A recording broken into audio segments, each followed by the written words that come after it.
ಚಿಕ್ಕ ವಯಸ್ಸಿಂದ ಅಜ್ಜಿ ನನ್ನ ತುಂಬ ಶಿಸ್ತಿನಿಂದ ಬೆಳೆಸ್ತಾ ಬಂದರು. ಸ್ಕೂಲಲ್ಲೇ ಟೀಚರ್ಸು ಬೇರೆ ಮಕ್ಕಳಿಗೆ ಹೇಳೋರು, ಶ್ರೀ ನೋಡಿ ಕಲೀರಿ, ಹೇಗೆ ಡಿಸಿಪ್ಲಿನ್ ಆಗಿರಬೇಕು ಅಂತ. ಆಗ ನನಗೆ ನನ್ನ ಬಗ್ಗೆ ತುಂಬ ಹೆಮ್ಮೆ ಅನಿಸೋದು. ಈ ಶಿಸ್ತು ಹೇಳ್ಕೊಟ್ಟ ಅಜ್ಜಿ ಬಗ್ಗೆ ತುಂಬ ಗೌರವ ಇತ್ತು.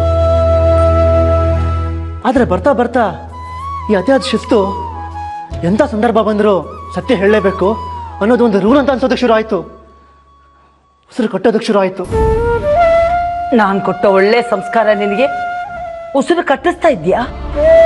ಎಲ್ಲದಕ್ಕೊಂದು ಮಿತಿ ಇರಬೇಕಾಜಿ, ಅವಾಗಲೇ ಅದಕ್ಕೊಂದು ಬೆಲೆ ಬರೋದು. ಬೇರೆಯವ್ರ ಪ್ರಾಣ ಹೋದ್ರೂ ಪರವಾಗಿಲ್ಲ, ಸತ್ಯನ ಹೇಳಬೇಕು ಅನ್ನೋಕ್ಕೆ ನಾವು ಮರದ ಗೊಂಬೆಗಳಲ್ಲ, ಭಾವನೆಗಳಿರೋ ಮನುಷ್ಯರು. ಸತ್ಯಕ್ಕೋಸ್ಕರ ತನ್ನ ಹೆಂಡತಿ ಮಕ್ಕಳನ್ನೇ ಮಾರ್ದ. ಕೊನೆಗೆ ತಾನು ಸ್ಮಶಾನ ಕಾಯ ಹೊತ್ತು ಬಂದ್ರು ಸತ್ಯ ಪರಿಪಾಲನೆ ಮಾಡ್ದ ಹರಿಶ್ಚಂದ್ರ. ಅವನು ಮನುಷ್ಯನೇ. ಅವರು ಮಹಾಪುರುಷರು. ಅವಳನ್ನ ಉದಾಹರಣೆಗೆ ಇಟ್ಕೊಂಡು ಬದುಕೋ ಶಕ್ತಿ ಮನಸ್ಸು ಎರಡೂ ನನಗಿಲ್ಲ. ಕಡೆ ಪಕ್ಷ ನಮಗಿಷ್ಟ ಬಂದಾಗ ಬದುಕೋದ್ರಲ್ಲಿ ಸಂತೋಷ ಇದೆ ನನಗೆ. ಇತ್ತೀಚೆಗೆ ನನ್ನ ಭಾವನೆಗಳಿಗೆ, ನಾನು ನಿಜವಾದ ಸಂತೋಷಕ್ಕೆ ಈ ಮನೇಲಿ ಬೆಲೆನೇ ಇಲ್ಲ ಅನ್ಸೋದಕ್ಕೆ ಶುರು ಆಗಿದೆ. ಬಹುಶಃ ಅಪ್ಪ ನಿಂತದ ಪರಿಸ್ಥಿತಿ ಫೇಸ್ ಮಾಡಿದ್ರು ಅನ್ಸುತ್ತೆ, ಅದಕ್ಕೆ ಅವರು ಮನೆ ಬಿಟ್ಟು ಹೋಗಿರೋದು.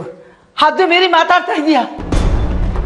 ನನ್ನ ಮಗನ ಮಧ್ಯದ ಜಗಳ ವಿಕೋಪಕ್ಕೆ ನೀನು ಜಡ್ಜ್ ಆಗೋ ಅವಶ್ಯಕತೆ ಇಲ್ಲ.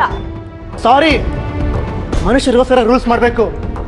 ರೂಲ್ಸ್ಗೋಸ್ಕರ ಮನುಷ್ಯ ಬದುಕೋ ಹಾಗಾದ್ರೆ ಎಂತ ಹಿಂಸೆ ಆಗುತ್ತೆ ಅಂತ ಹೇಳೋದಕ್ಕೆ ಹೊರಟೆ ಅಷ್ಟೇ.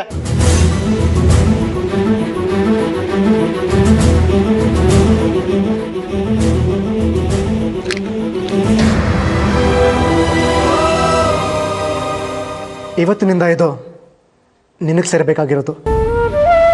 ನಿನಗೆ ಅಂತ ಪ್ರೀತಿಯಿಂದ ಕೊಡಿಸಿದ್ದು, ಈಗ ಅದರ ಅವಶ್ಯಕತೆ ನನಗಿಲ್ಲ. ಕೊಡಿಸಿದ್ದು ವಸ್ತುದೋ ಪ್ರೀತಿದೋ?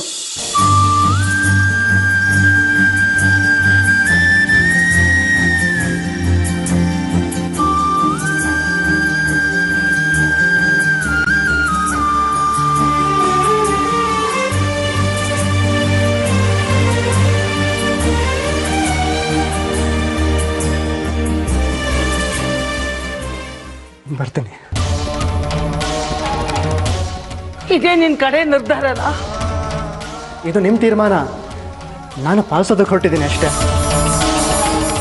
ನಾನೇನು ನಿನ್ನ ಮನೆ ಬಿಟ್ಟು ಹೋಗೋಂತ ಹೇಳಲಿಲ್ಲ. ತಪ್ಪು ಮಾಡಿದವರು ಮನೆ ಬಿಟ್ಟು ಹೋಗ್ಬೇಕು ಅಂತ ಹೇಳಿದ್ಯಲ್ಲ.